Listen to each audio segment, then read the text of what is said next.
I just want to check my balance. The billionaire banker mocked the maid's daughter for entering his private sanctuary. He laughed while typing her grandfather's code, expecting a joke. Then the screen flashed, and the laughter died instantly. It looked like trash. A cracked leather wallet held by a 10-year-old girl in scuffed sneakers. To the billionaires in the lobby, Jenny Patterson was just a joke in a cheap dress. But inside her plastic folder wasn't homework. It was a charcoal-written code that hadn't been touched since 1952.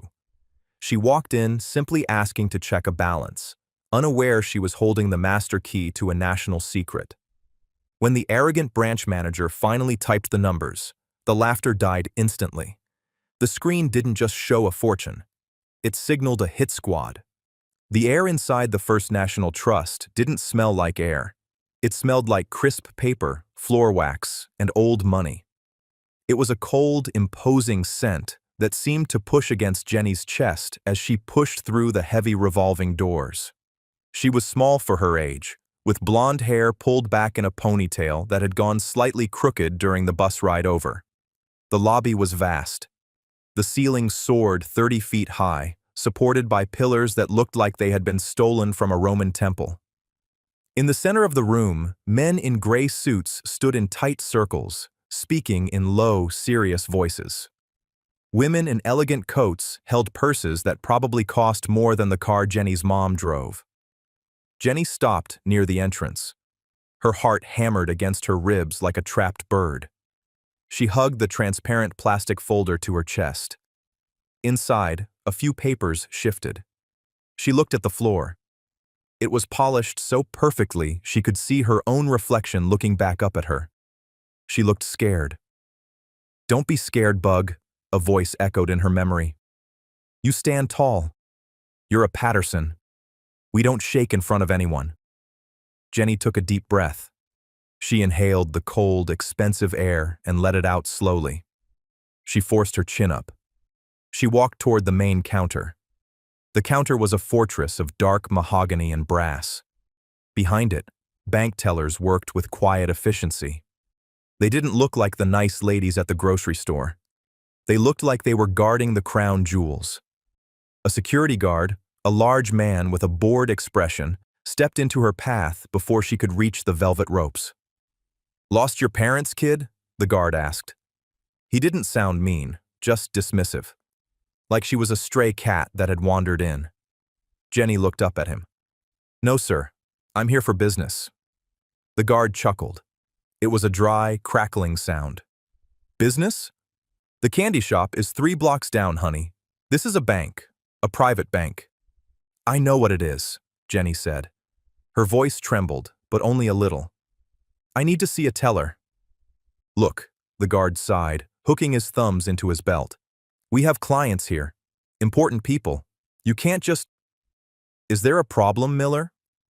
The voice was smooth, deep, and carried the weight of authority. A man stepped out from behind a glass partition near the back. He wore a suit that was tailored to fit him perfectly, a silk tie, and a gold watch that glinted under the chandelier lights. This was Robert Henderson, the branch manager.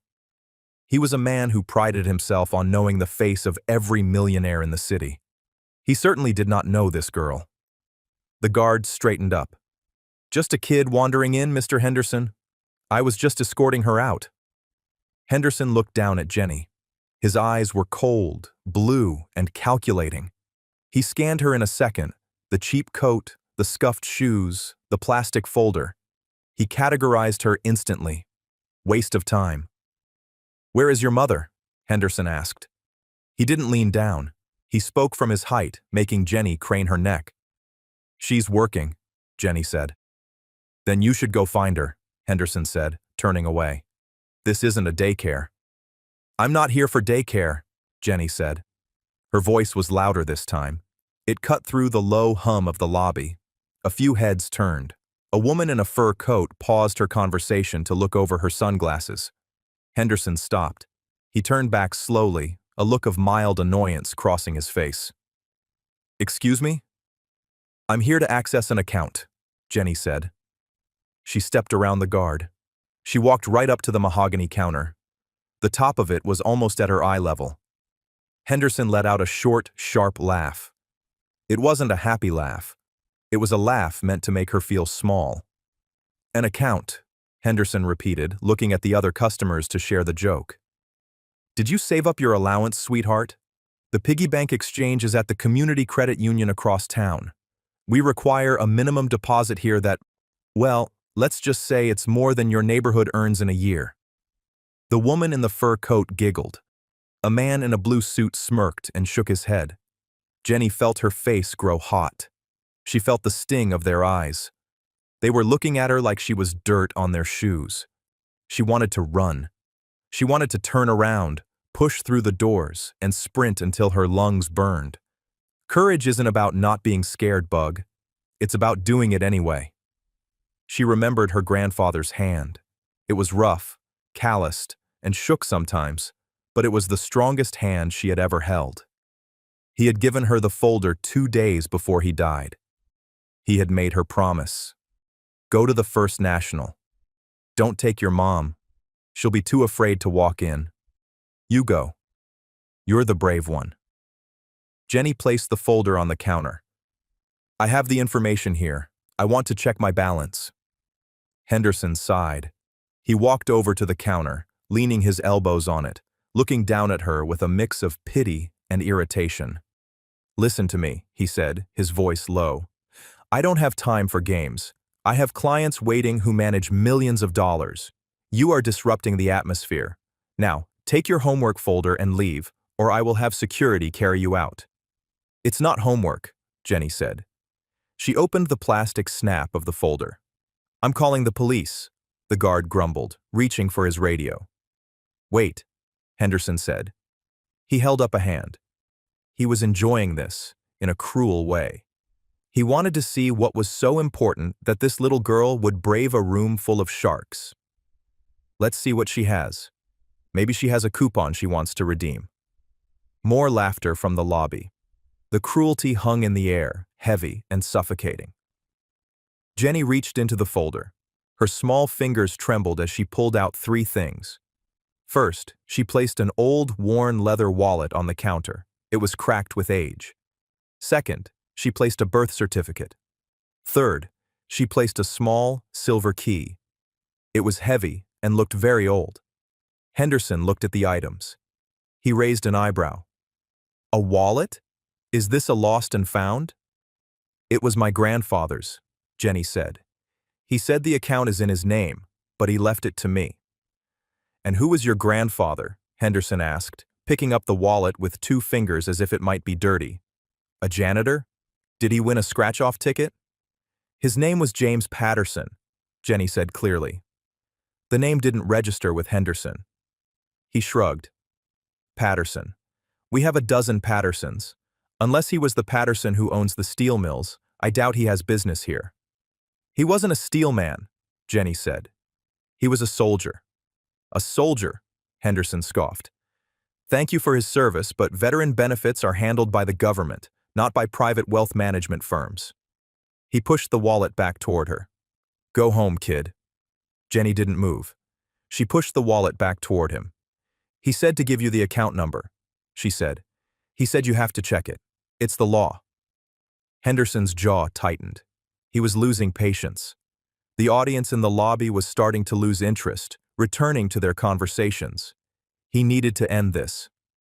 Fine, Henderson snapped. Give me the number. I will punch it in. The screen will say, account not found, or show a balance of $5, and then you will leave. Deal? Jenny nodded. Deal. She opened the wallet. Inside, on a yellowed piece of paper, was a string of numbers written in shaky charcoal pencil. She read them out loud. 4, 7, 2, Alpha, 0, 0, 1. Henderson typed the numbers into his computer terminal without looking at the screen. He did it aggressively, hitting the keys hard. There, he said, looking at her. I typed it. Now the system is searching. It will take a moment to realize you're wasting my time. Jenny stood on her tiptoes, trying to see the monitor, but the back of the computer faced her. She could only see Henderson's face. She watched him. She watched the arrogance in his eyes. She watched the smug little smile playing on his lips. "You know," Henderson said, leaning back in his leather chair, "my daughter is about your age. She's in a private academy right now. She knows better than to interrupt adults. Maybe your mother should invest in some etiquette lessons for you instead of sending you on wild goose chases." Jenny bit her lip. "My mom works hard. She cleans houses for people like you." Henderson laughed. "I'm sure she does, and she probably does a fine job. But that doesn't mean you belong in the bank." Suddenly, the computer let out a soft ping. "Ah," Henderson said. "The verdict is in." He spun his chair around to face the screen. He was ready to read out the error message. He was ready to make a witty comment and point to the door. "Let's see," he muttered. "Account holder, James Patterson. Status." His voice trailed off. Jenny watched his back. She saw his shoulders stiffen. He sat perfectly still for a moment. Then, he leaned forward. He squinted at the screen, as if he couldn't read the words. He tapped a key, then another. He took a handkerchief from his pocket and wiped his forehead, though it wasn't hot. "Mr. Henderson?" Jenny asked softly. He didn't answer. "Is it $5?" she asked. Henderson didn't speak.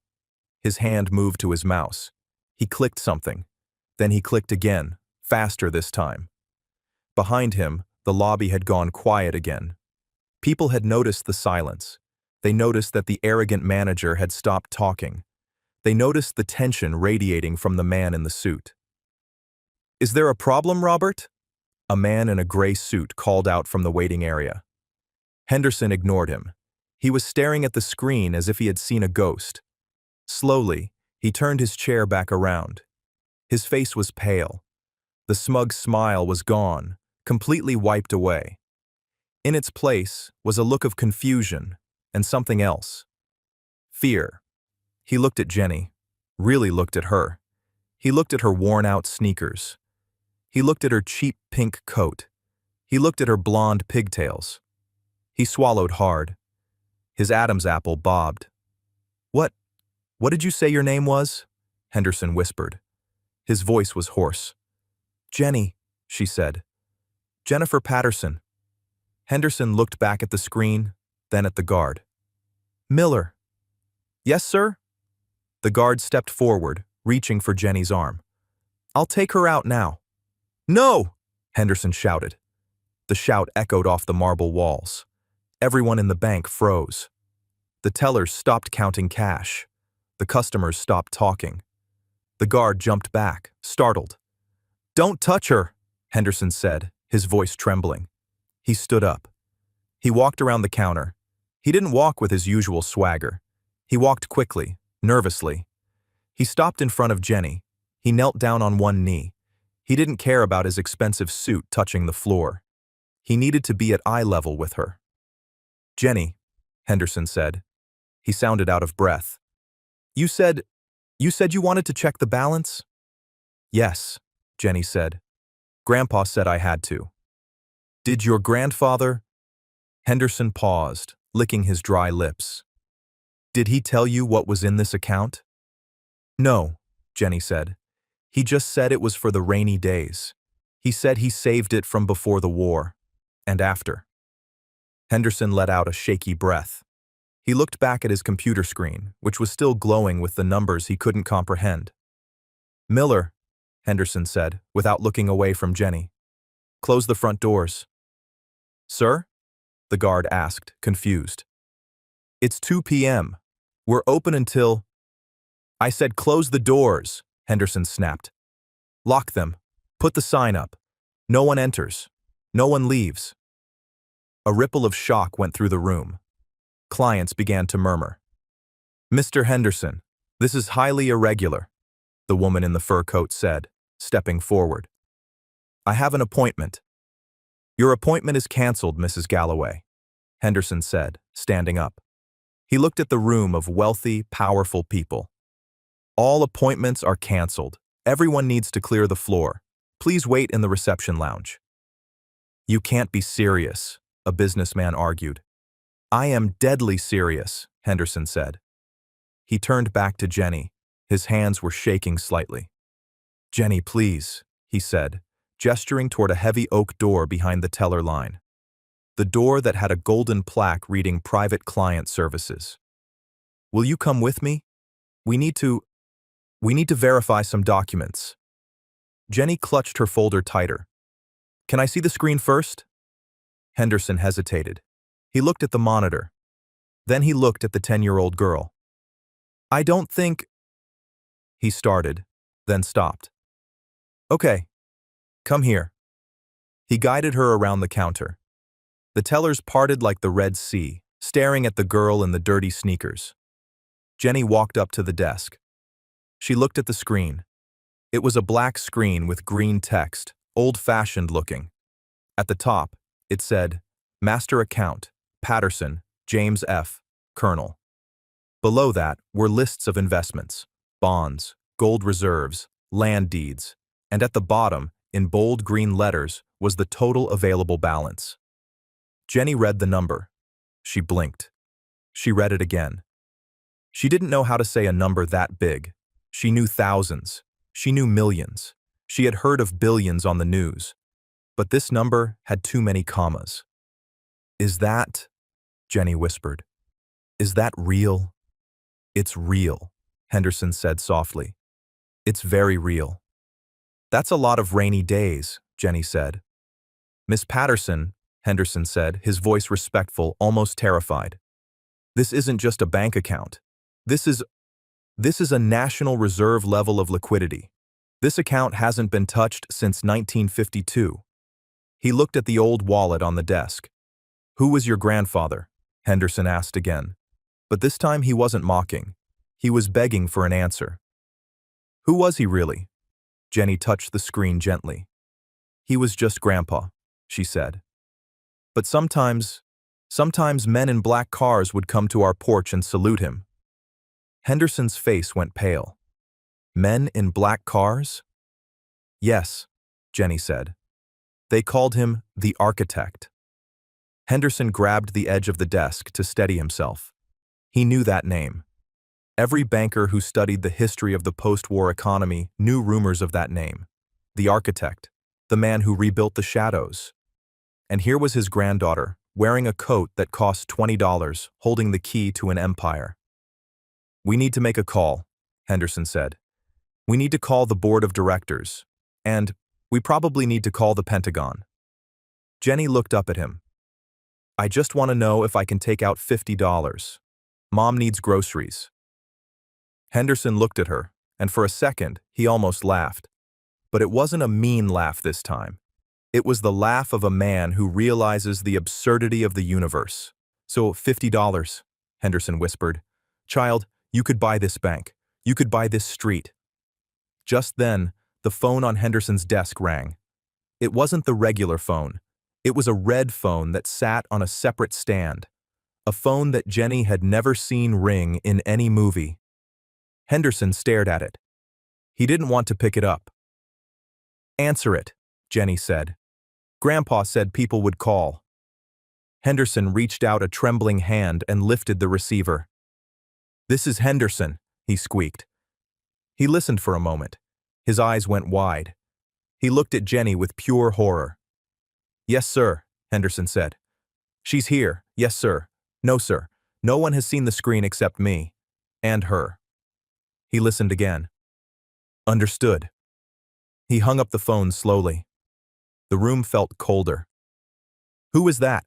Jenny asked. "That," Henderson said, "was Washington." He looked at the door. "They said we have 10 minutes before a security team arrives to secure the asset." "Am I the asset?" Jenny asked. "No," Henderson said. "You're the target." Jenny felt a cold shiver go down her spine. She remembered her grandfather's other promise. If the bad men come, you show them the key, but you never give it to them. She put her hand on the silver key on the desk. "I'm not scared," Jenny lied. "Well," Henderson said, loosening his tie. "I am." He looked at the girl. He looked at the fortune on the screen. He looked at the fear and determination in her eyes. And something changed in Robert Henderson. He had spent his life serving the rich, bowing to bullies in expensive suits. But this girl, she was different. "Jenny," he said, "is your mom safe?"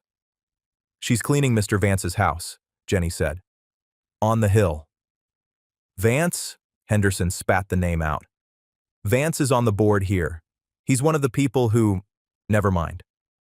He typed something quickly on his keyboard. He printed a document. "Take this," he said. "Put it in your folder." "What is it?"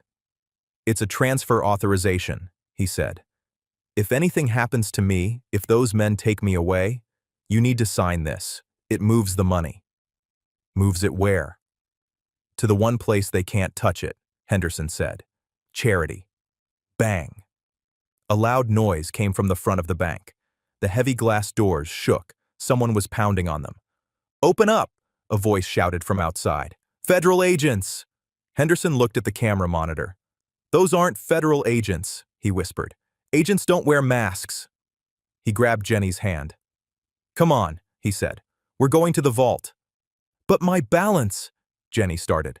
"Forget the balance," Henderson yelled, pulling her toward the back. "We need to survive the withdrawal." The vault door was a circle of steel 3 feet thick, a masterpiece of engineering that weighed as much as a freight train.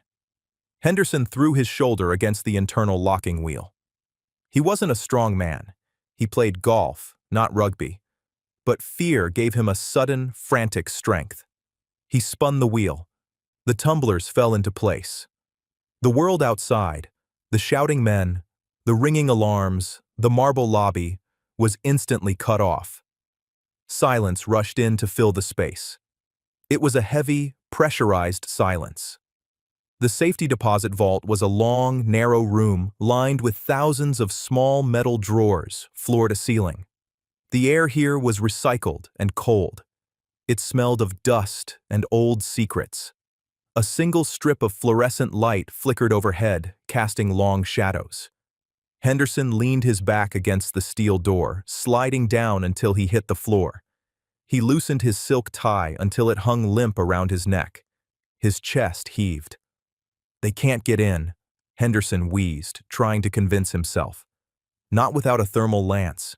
It takes hours." Jenny stood in the middle of the aisle. She hadn't dropped her folder. She looked at the rows of boxes, then at the terrified man on the floor. "Mr. Henderson?" she asked. He looked up, wiping sweat from his upper lip. "Yes?" "You lost a shoe." Henderson looked down. His left foot was clad in a black dress sock. His expensive Italian loafer was back in the lobby, probably being stepped on by the men in masks. He let out a short, hysterical chuckle. "So I did. That was a $600 shoe." "My sneakers were $12, Jenny said, sitting down cross-legged on the linoleum floor opposite him. "And I still have both of them." Henderson looked at her. The absurdity of the situation washed over him. He was Robert Henderson, a man who drank scotch older than this girl, a man who controlled the financial destiny of Boston's elite. And he was currently hiding in a metal box with a 10-year-old child mourning a shoe. He took a deep breath and forced himself to sit up straight. He was the adult. He had to act like one. "Jenny," he said, his voice steadier. "We are safe for now. But we need to understand what is happening. You said your grandfather was the architect?" Jenny nodded. She opened her folder again. "He didn't talk about work. He just sat on the porch and whittled wood. But sometimes he'd get angry at the news." "Angry?" "He'd point at the TV when the men in suits were talking. He'd say, 'They forgot who built the foundation. They think the roof holds itself up.'" Henderson felt a chill. James Patterson. Colonel James Patterson.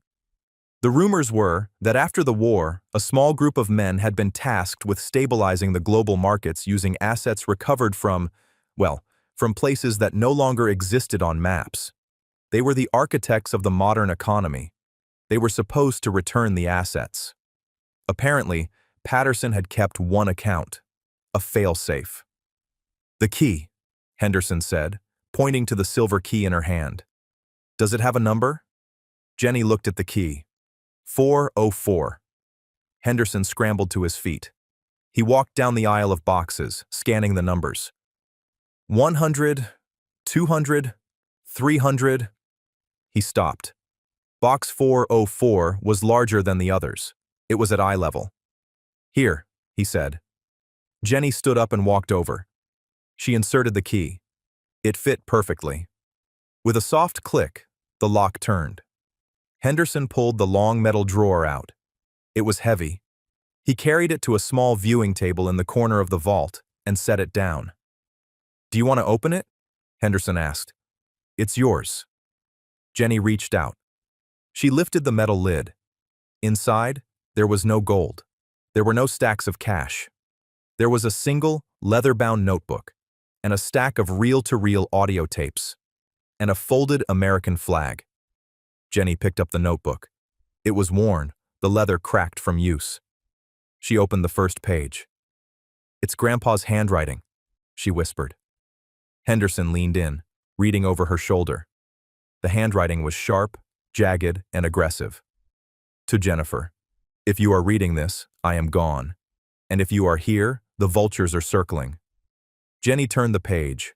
"I didn't steal this money. I held it hostage. In 1952, I saw men. Men like Vance. Men like the ones who will smile at you while they burn your house down, trying to turn the reconstruction funds into a private piggy bank. They wanted to own the future. So, I took the master ledger. I moved the funds to a ghost account. I became the architect, not to build their world, but to hide the bricks so they couldn't finish it." Henderson read the words and felt his stomach drop. "Vance," he muttered. "Arthur Vance, my boss." "Mr. Vance?" Jenny asked, looking up. "The man my mom cleans for?" Henderson stared at her. The realization hit him like a physical blow. "Your mother cleans Arthur Vance's house?" "Yes," Jenny said. "Every Tuesday and Thursday. She says he has a big library but never reads any books." Henderson paced the small room. "It's not a coincidence. Vance must have suspected your grandfather had the key.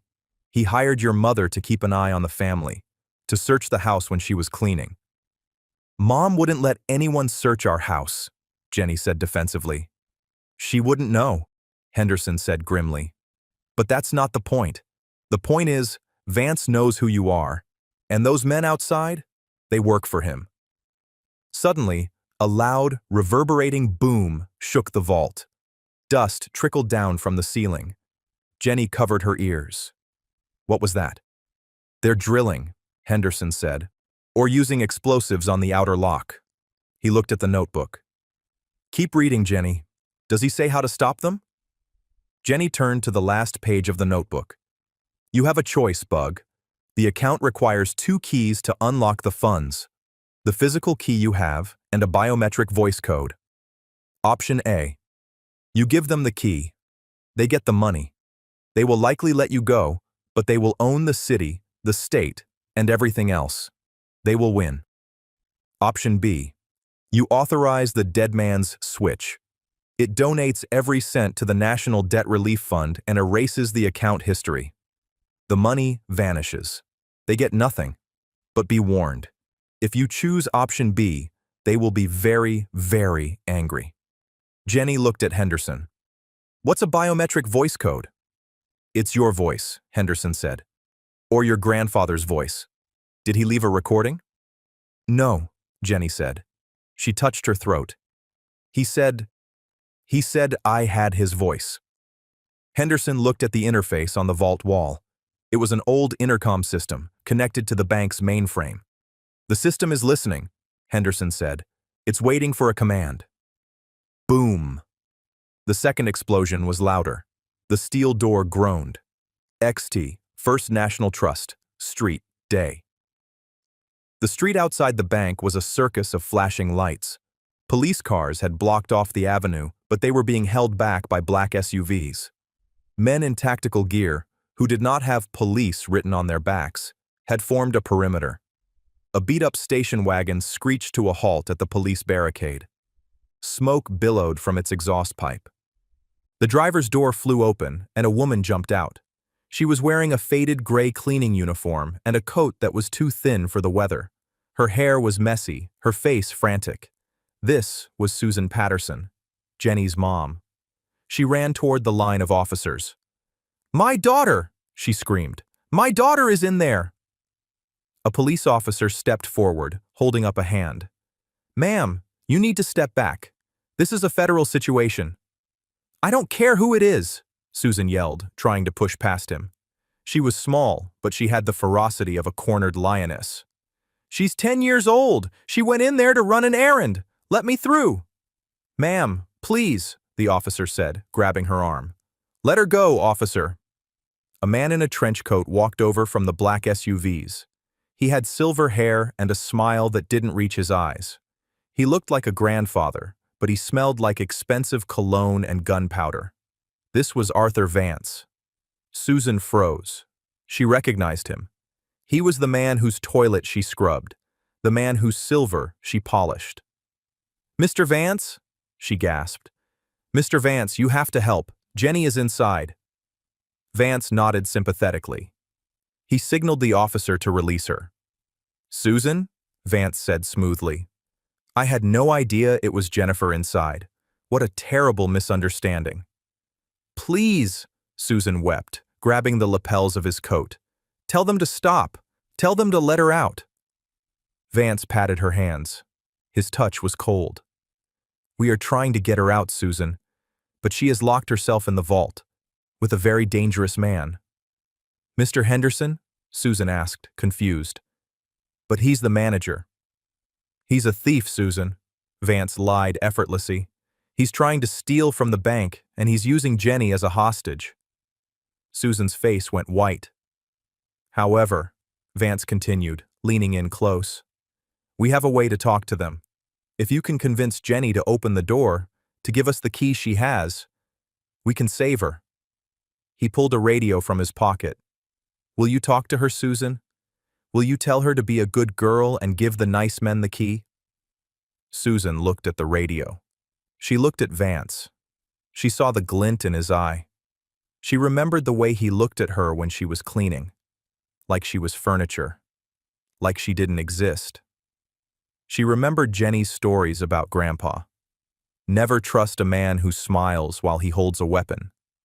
Vance was holding the radio like a weapon. "Let me talk to her," Susan said, her voice hardening. Vance smiled. He handed her the radio. The intercom on the wall buzzed. Static crackled. "Jenny?" The voice was tinny, distorted, but Jenny knew it instantly. "Mom!" Jenny shouted, jumping up. She ran to the speaker on the wall. "Mom, I'm here!" Henderson moved closer, listening intently. "Jenny, baby, are you okay?" Susan's voice came through, trembling with tears. "I'm okay, Mom. Mr. Henderson is with me. We're safe." "Listen to me, Jenny," Susan said. "Mr. Vance is here. He says if you open the door and give them the key, you can come home. We can go get ice cream. Just you and me, like normal." Jenny looked at the silver key in her hand. She looked at the notebook. "Mom," Jenny said, "Mr. Vance is the bad man. Grandpa wrote about him." There was a pause on the line. Outside, Vance glared at Susan, his finger hovering over the cut button on the radio. He whispered to her, "Tell her to open the door, Susan, or you lose your job, you lose your house, you lose everything." Susan held the radio. She looked at the bank, a fortress of stone. She thought about the years of scrubbing floors, the years of eating expired canned food so Jenny could have fresh fruit. She thought about her father, the colonel, who died in a chair on their porch because they couldn't afford a better hospital. She looked at Vance. She saw the greed. Susan Patterson straightened her back. She took a breath. "Jenny?" Susan said, her voice ringing out clear and strong. "Yes, Mom?" "Don't you open that door." Vance's eyes went wide. He lunged for the radio. "Don't you give them a single thing," Susan screamed into the microphone. "Burn it, Jenny! Burn it all!" Vance snatched the radio and smashed it against the hood of the car. He backhanded Susan across the face, sending her stumbling into the arms of the police officer. "Arrest her!" Vance roared, losing his composure. "She's an accomplice!" As the police dragged a screaming Susan away, Vance turned to his tactical team leader.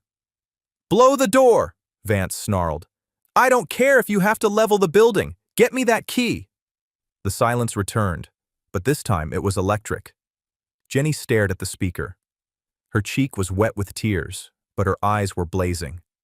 Her mother, the woman who always apologized for taking up space, had just declared war. Henderson was staring at the speaker too. He looked at Jenny with a new expression. It was awe. "Your mother," Henderson said softly, "is a terrifying woman." "She's a Patterson," Jenny said. The third explosion was massive. The heavy steel door buckled inward. A crack of light appeared at the edge of the seal.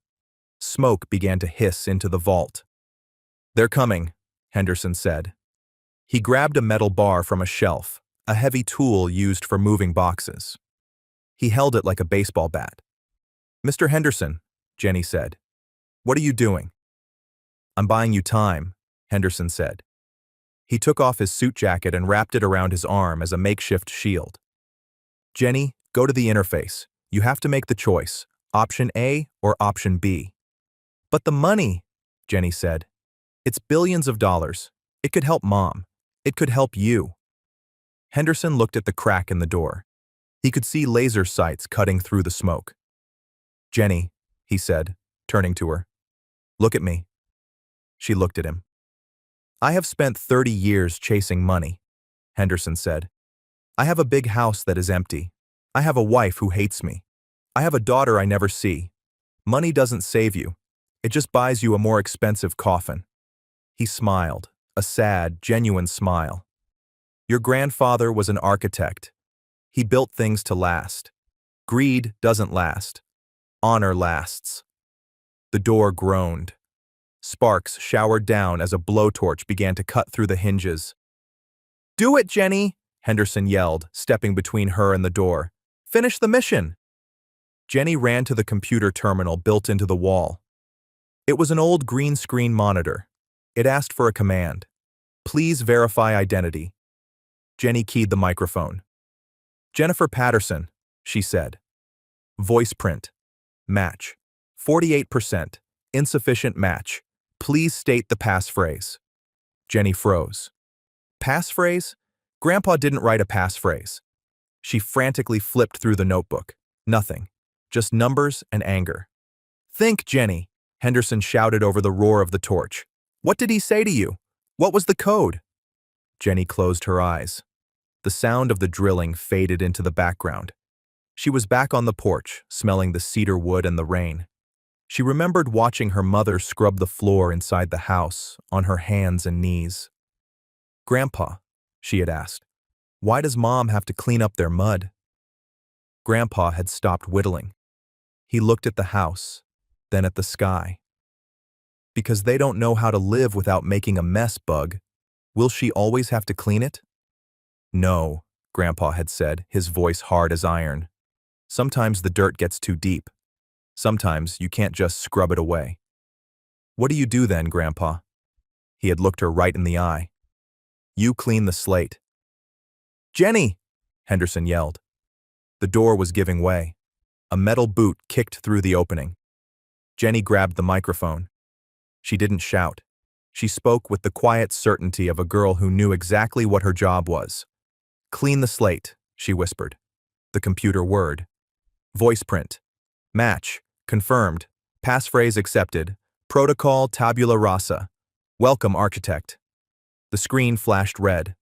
Option A. Disburse funds. Option B. Initiate purge. The door burst open. 3 men in black tactical gear stormed in, rifles raised. "Hands in the air!" they screamed. "Step away from the terminal!" Henderson swung the metal bar.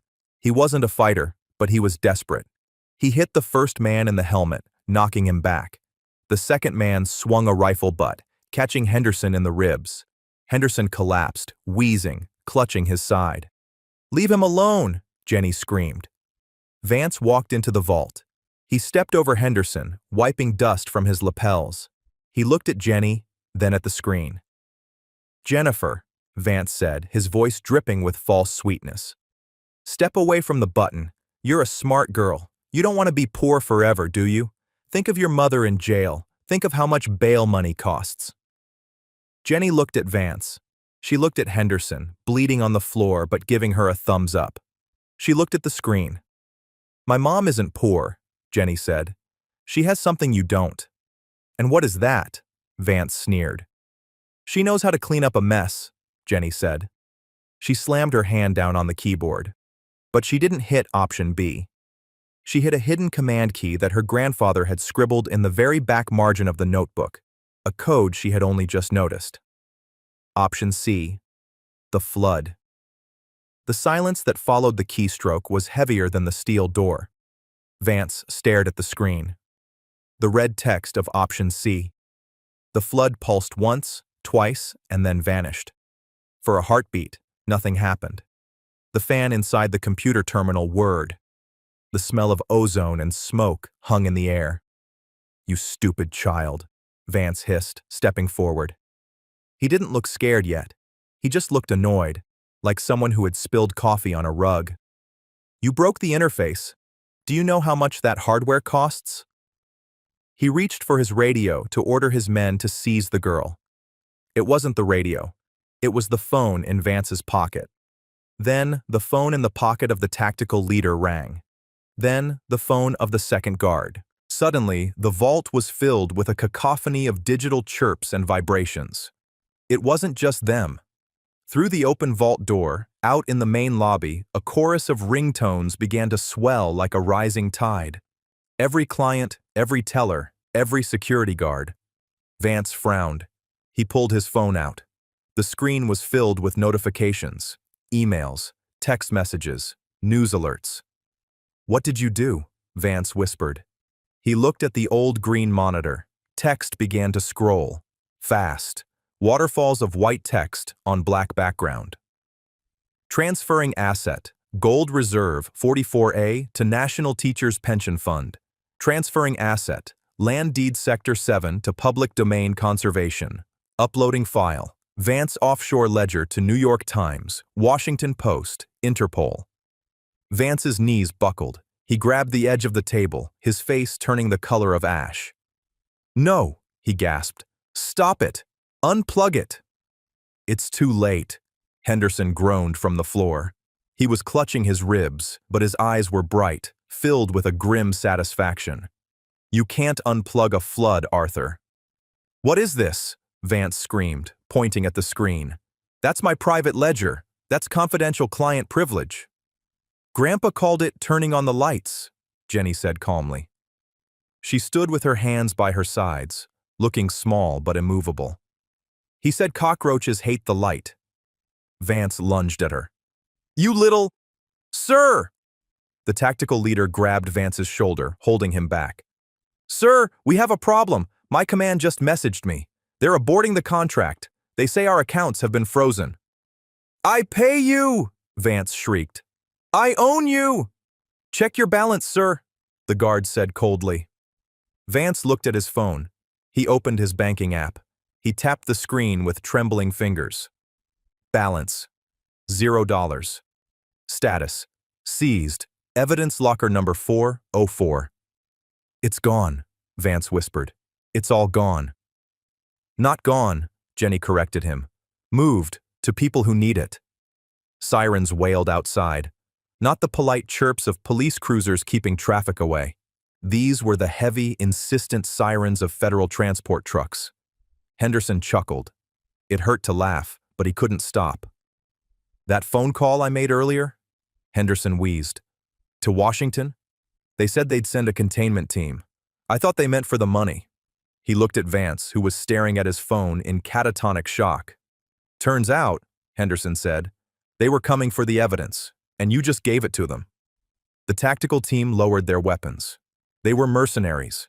They didn't fight for free, and they certainly didn't fight for a man who had just been exposed as the biggest embezzler in state history on every news channel in the world. Vance looked around the room. He looked at the guards stepping away from him. He looked at the open vault door. He looked at Jenny. For the first time, He didn't see a maid's daughter. He saw the colonel. He saw the architect. "You ruined me," Vance whispered.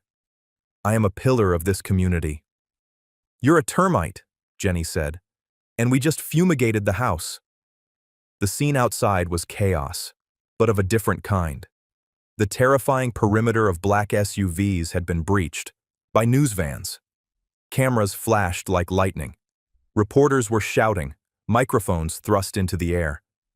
The front doors of the bank opened. The crowd went silent. First came the tactical team, hands zip-tied behind their backs, led by grim-faced federal marshals. Then came Arthur Vance. He wasn't walking with his usual confident stride. He was handcuffed, his expensive coat draped over his head to hide his face from the cameras. But the cameras found him. They captured the image of the billionaire being led away like a common thief. Then, a pause. A paramedic team wheeled a stretcher out. Robert Henderson lay on it, an oxygen mask over his face. He looked pale, but as he passed the cameras, he did something Robert Henderson had never done in his career. He gave a peace sign. And finally, walking behind the stretcher, holding the hand of a frantic, weeping woman in a gray cleaning uniform, was Jenny. She still held the plastic folder. She still wore the scuffed sneakers. "Jenny?" Susan sobbed, dropping to her knees on the sidewalk and pulling her daughter into a crush of an embrace.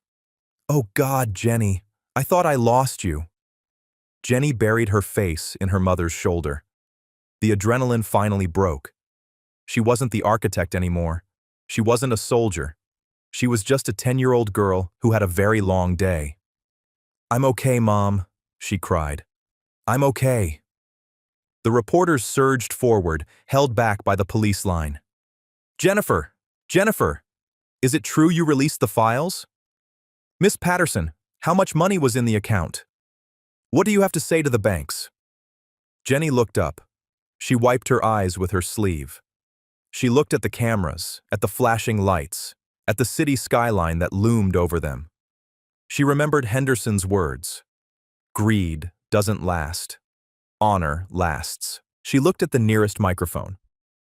"I just wanted to check my balance," she said into the silence. "But the machine was broken, so I fixed it." The room was quiet. A detective sat across the table. He looked tired. There was a coffee cup in front of him and a thick stack of papers. Susan sat next to Jenny. She held Jenny's hand so tight her knuckles were white. "Technically," the detective said, rubbing his temples, "what you did constitutes computer fraud, unauthorized access of a federal database, and, well, causing a panic." Susan stiffened. "She's a child. She was coerced." "I know," the detective said. He sighed. He pushed the papers away. "And honestly, we've been trying to pin Vance for 10 years. The files that accidentally got emailed to the Justice Department this afternoon, they're a gold mine. You did our job for us, kid." "Does that mean I'm in trouble?" Jenny asked. The detective smiled. "It means we're going to lose your paperwork. It happens. Bureaucracy is messy." He stood up. "You're free to go, but there's someone waiting for you in the lobby. He posted your bail, even though we didn't actually charge you." Robert Henderson sat on a plastic bench. He was still wearing his suit trousers, but his shirt was unbuttoned, revealing a thick bandage wrapped around his ribs. He had a cane leaning against his knee. The paramedics had given it to him for support. He looked older than he had in the bank, but he also looked lighter. The weight of the pretension, the arrogance, the need to impress, it was gone. When he saw Jenny and Susan walk out, he struggled to stand up. "Mr. Henderson," Susan said, rushing forward to help him. "You shouldn't be up." "I'm fine, Susan," he said, waving her off gently. "Just a bruised rib and a bruised ego. Both will heal." He looked at Jenny.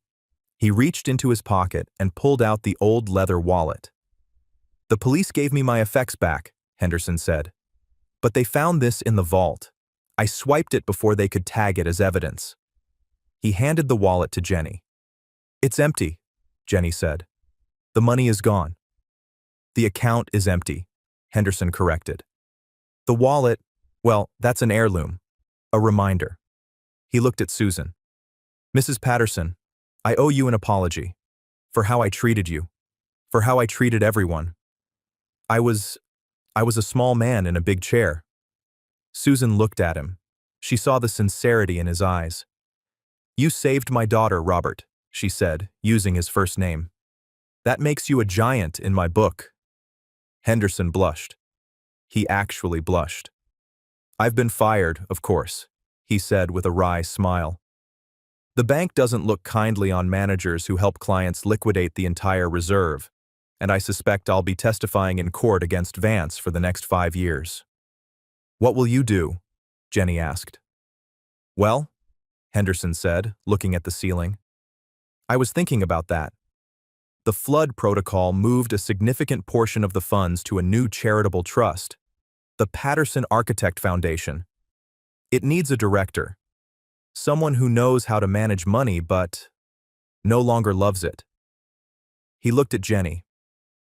I don't suppose you'd mind if I applied for the job. I'd have to answer to the board of trustees, of course. Who are the trustees? Susan asked. Henderson grinned. You are, and Jenny.